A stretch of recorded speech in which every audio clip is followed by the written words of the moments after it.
Thomas, and welcome back to my series, Focus on Empowerment. Last week, I shared with you my own personal story of how through great deals of difficulty and circumstances beyond my control, out of the midst of a lot of pain and suffering, I came up with my own personal vision statement that really is as true today as it was 10 years ago. Carole Copeland Thomas will capture the essence of the human spirit by delivering messages of hope, interconnection, purpose, courage, and faith to people throughout the world.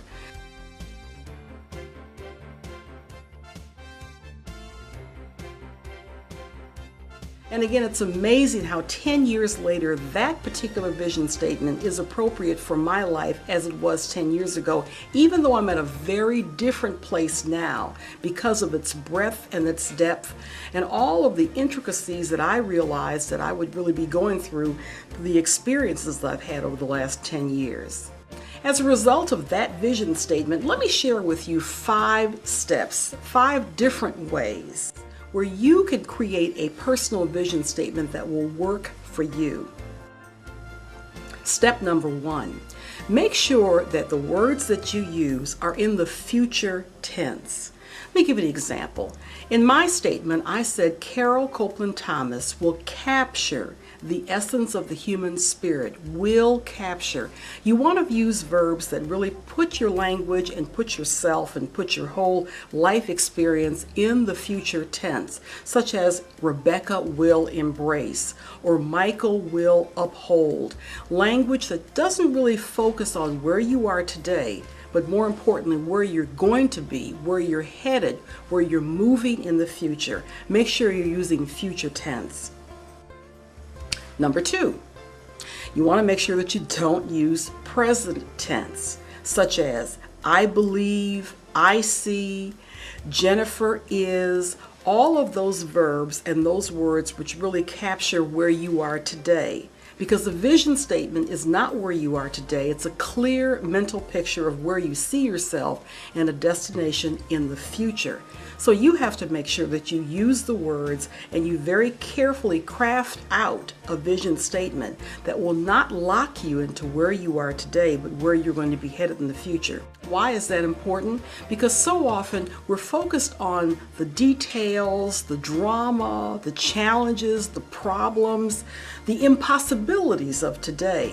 But a vision statement takes you beyond the impossibilities and shares the possibilities that can happen in your life by belief and courage and practice and design and study and hard work and effort and all the things that you really need to sort of pack and ram into a vision concept so that you can lift yourself and be lifted out of your present circumstances and move forward in the future. So don't lock into words and verbs and uses and present tense that only capture the essence of where you are today. You want to move well beyond where you are. Number 3, don't think too small. Stretch. This is where you're almost really blue skying it. You're really looking at where you're going to be, where you see yourself, where you want to be, all of the possibilities that are out there for you.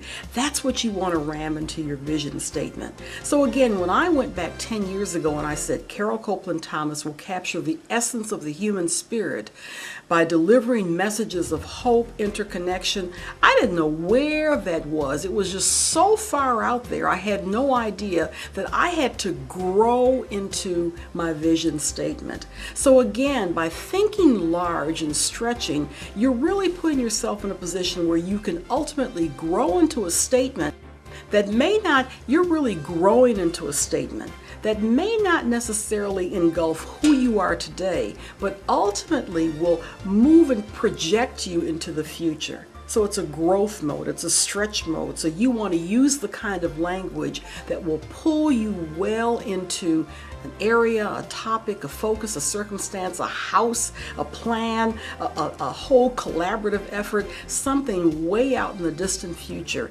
that's really going to be a lot larger than where you are today. Step 4, make sure that when you're working on your vision statement, you're doing it in a very quiet, serene, peaceful place. Why is that important? We're so distracted today. We have so many different things that get in our way. The telephone rings, we are checking our email, we're online, we're trying to find out what's going on with our job and our responsibilities, and that really is not the place or the time to really work on your vision statement. You want to find a time.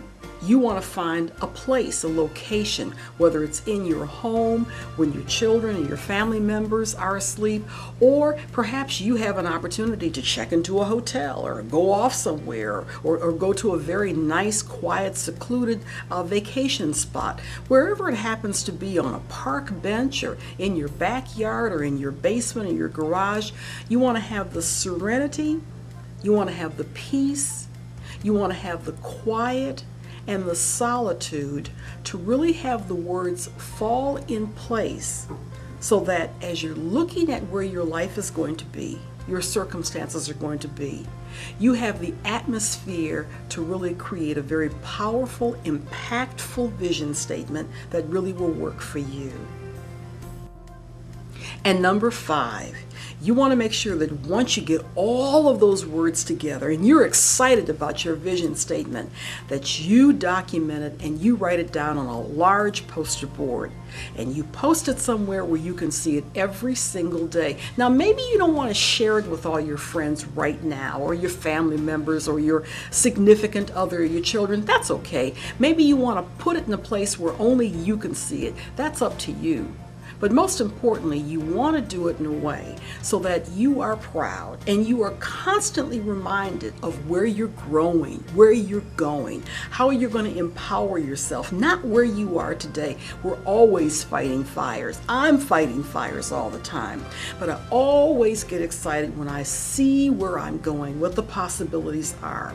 And we hope that as I'm looking at myself, capturing the essence of the human spirit by delivering messages of hope and interconnection and purpose, that you will create the kind of words that will get you excited, will turn you on, will set you on fire, so that your personal vision statement will be the ultimate growth and development opportunity for you to shine, connect with others, and to really bring the important essence of life, not only for yourself, but for all of the people around you. We're really hopeful that you will say in your life that real work and skill and effort and determination has been packed into that vision statement, because it is where I'm going, it is where I'm growing, it's where I'm going to be tomorrow. But I am having an exciting ride, and I can't wait for the next day to come so that I can get that much closer to that essence of that vision statement.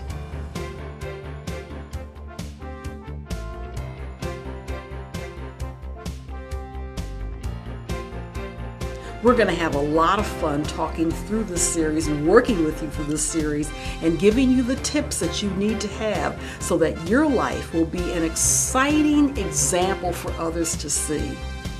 Remember, empowerment begins when you believe in yourself. We'll see you next week.